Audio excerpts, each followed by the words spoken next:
What's up, guys? Back on my channel with a deck profile. I just attended the, I think it's a local championship specifically, but it was a 1K event in Canada at Riot Games in, I believe, Mississauga.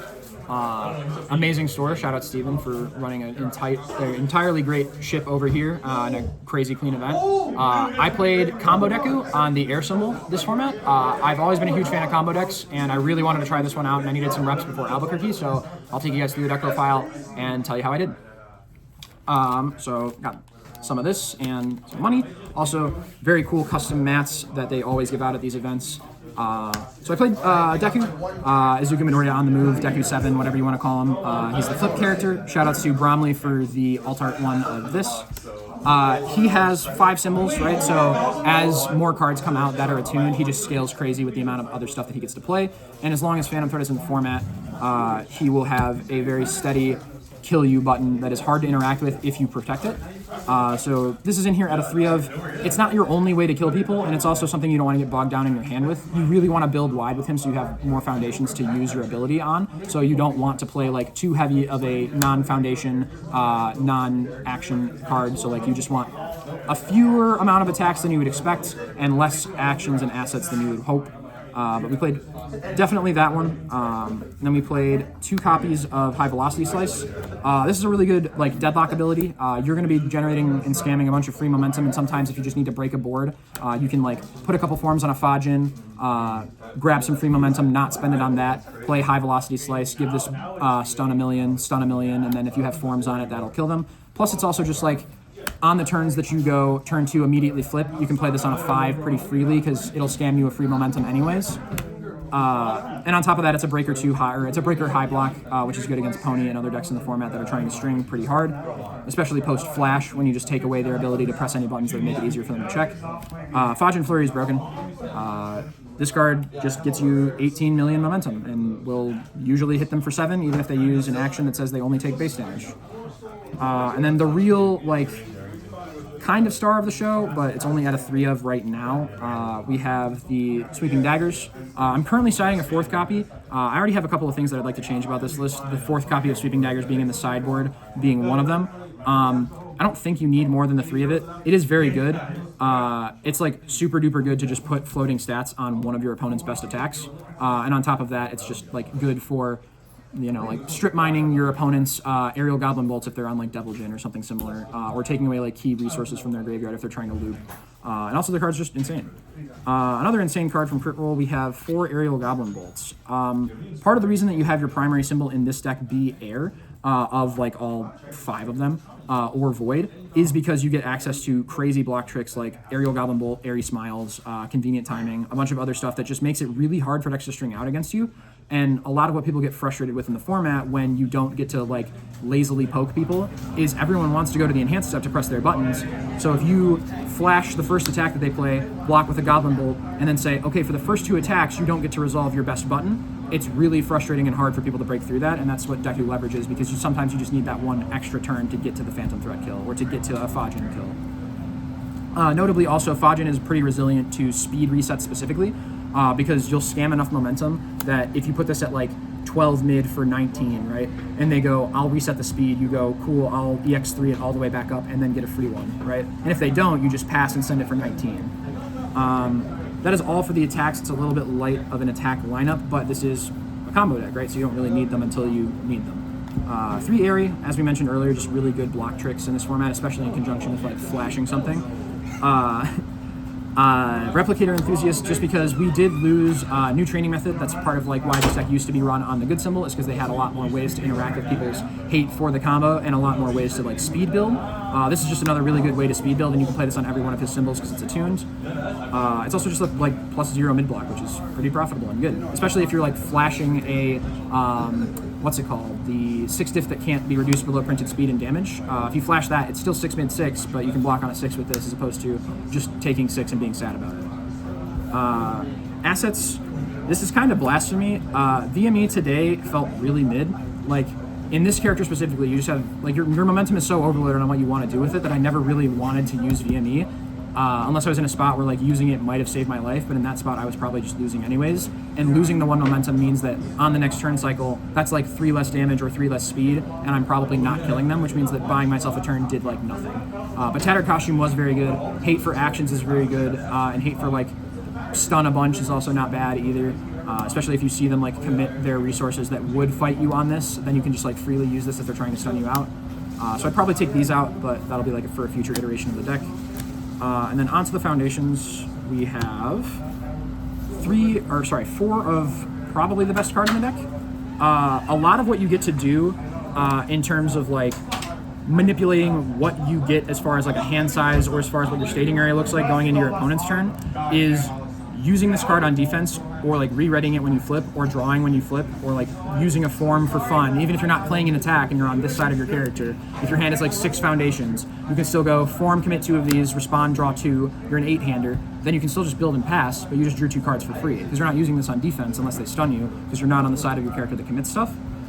So this is just incredibly valuable, very good card, and it's on 2 of his symbols, so on air and water you would definitely play this at a 4 of. And then part of the like real draw of the deck is that on that one like really vulnerable turn of turn 2 where you don't have like the ability to flip, you want enough vestige cards that you have access to both Deku's -3 speed abilities, so you can chain block, and if all else fails and Nick's throwing something crazy at you for 1,000,000, you can respond, commit, discard a vestige, because we played 12 of them, to make sure you only take the 1. This is also really helpful as far as like +3 damage in response to one of your floatings. Also, it's free momentum. It's another one of those things that like if you're trying your hardest not to go to deadlock but you want to like build out, you can form commit this, shove it in your momentum so you're down 2 foundations, but you didn't really lose like too much of a resource, because it's still in your momentum to use for later. This card is crazy, very important. It counts for 2 foundations when you're trying to use forms. It counts for 2 foundations when you're trying to block on turn 2. Definitely a 4 of in every symbol that can be run. 2 convenient timing. This card, I don't want to say it overperformed because I expected it to do as well as it did, but it is crazy, and I might want to run more than 2 of it. It's like when you block with it, which you scam a bunch of free momentum so that you'll always have this on. When you block with it, you make your opponent's checks -1 for the turn, so that beats like Pony will always be playing on like functionally real progressive if you've responded with this. Because she can't like stop the -1. She can clear all the stuff in her card pool, so card pool clog or like breaker doesn't super duper work as well, but this for sure works. Same with like Nick and other decks that are just trying to check, manipulate, and hack. Like you can fight Godzilla and make it so they only have +1 floating across their turn as opposed to 2 if they City Rampage if you block with this. And then on top of that, it has like a really good effect on the board, especially in a format where Devil Dune is trying his damnedest to shove every single copy of Goblin Bolt into his card pool as frequently as possible. So you can just like target, get rid of the most annoying things that your opponent has in their discard pile. And that's especially super valuable in the Devil Djinn matchup, because if you just do this as your first enhance, they can't shove Goblin Bolt in and stop you from doing the next one. This foundation was very cool. I think it's good, but it's too cool for me to cut regardless. Mystic Recovery is another one of those things that you get to just like leverage flipping and unflipping, or like pressing buttons on your character for a form for fun. Like if you press these buttons, or if you flip, or like commit these 2 for a form, and then just go to your end phase without playing an attack, you can use this, re-ready both of these so you're not down in foundations for like a Walk the Dog to be cheaper, and you can like put your Phantom Threats if you check all of them on the bottom of your deck so there's hope for you to find them later, and re-ready foundations that matter. It's just really sick. I don't think I'd ever play more than 2 of it because I don't think it's ever come up to use more than like twice in a game, but it is very sick. That is the 2 diffs. Clean this area up a little bit, he says as he makes a damn mess. And then this is probably my the best card in my deck. In conjunction with the Flash, obviously it's very good because you just build whatever you're blocking with, so you don't have to risk like crazy builds on like a 4 or a 5 if you're committed on turn 1, because if you build one of these, you can just like hold the foundation you don't want to build or risk on 2 and then just build it when you block with it. It's also helpful for building in like if you block with Tattered Costume or if you block with VME in certain specific circumstances. It's like super useful. I don't really care that it checks a 4. It's good enough that it, you know, it should. Otherwise, it would be insanely broken. And now I just think it's regularly broken. The last of the 12 Vestige cards. Originally, there was a split on 2 of this and 2 of the Vestige Action. The Vestige Action is good in like the platonic ideal of what this game is supposed to be, where you have multiple turns. But it's not that good when you draw it in your opening hand and you have too many non-foundation cards and you only get like a 3 build off. So we just wanted more vestiges that were like buildable, and this one's got like a pretty good effect as well. It's also good to have like 4 of your best foundations when you're playing Replicator Enthusiast, just because you'll be able to build them in more frequently. I got a very, very clutch save by my deck in the last round of this event, using Replicator as like my last enhance before I went to try and block a Armor of the Wolf that was for my life total, to build one of these in from my discard pile, then while I had one committed, put a card in my hand in my card pool, and then play my check and successfully pass it because I gave -4 speed. So the card's just like good in general. 4 copies of Ready for a Rematch. I had to drive 40 minutes out of my way to get my 4th copy of this because I couldn't find it. Shoutouts Phil. It's just -4 speed or +4 speed when you're on the other side of your character, and when you're not, it's a 6 check.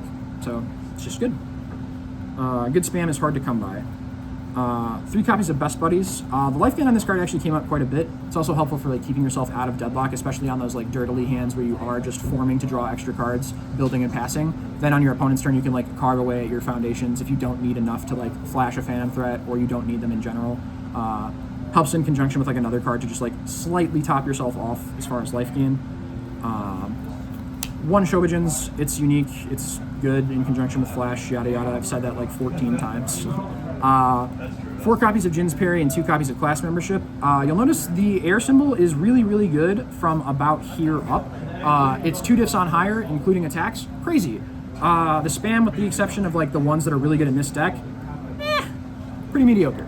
But you kind of just need to play like these for block zones. On top of that, like sometimes you gain life off of it.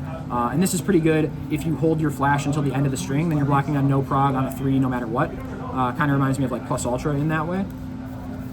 That's it for the foundations. And then the sideboard, I've identified a couple of things that I wanted to change about the sideboard. Specifically, I don't think I need a 4th Sweeping Daggers if I'm not playing it in the main. And I don't think I need a 4th Convenient Timing. I don't think I ever brought it in like that. But this card is very good. 2 copies of Stopping for Breakfast. We need Action Hate, especially post-board in like an open deck list format, when you'll be able to see what your opponent has answers-wise for your Phantom Threat. And more often than not, that's actions. So you have this to cancel those. Nonagon is just another like flash without being a flash, because you take the abilities off of the card. 2 copies of Mikasa Defeats the Female Titan for throw decks, and for those times where you want to block with a Goblin Bolt post-flash, but it's not a full block. Because then Goblin Bolt can just make it a full block, or sorry, this can make it a full block with Goblin Bolt, and you still have Goblin Bolt live to cancel something else. The 3rd copy of Convenient Timing, which I would play no matter what. This card is crazy, we explained it earlier. And then 2 copies of Potato. This stops like Desperate Struggle, Jury, a bunch of like Broken Psyche, like things that just stop damage. It's also like randomly life gain. You can build it from your card pool with an enhance ability. You can build it with like, you know, the 4 check. It's just pretty good. It's another like answer to an answer, because you have your main board pretty well hedged for like the format. But yeah, that was the deck list. I've had a lot of fun with the deck. I will probably make a couple of changes. I have a few iterations that I was thinking about, even while playing the tournament, like I mentioned, that I'd like to change. I will probably, I might post another update to this pre-Albuquerque, or if I do well enough at Albuquerque, you'll see another deck profile with like 5 or 6 cards different. But thanks so much for watching.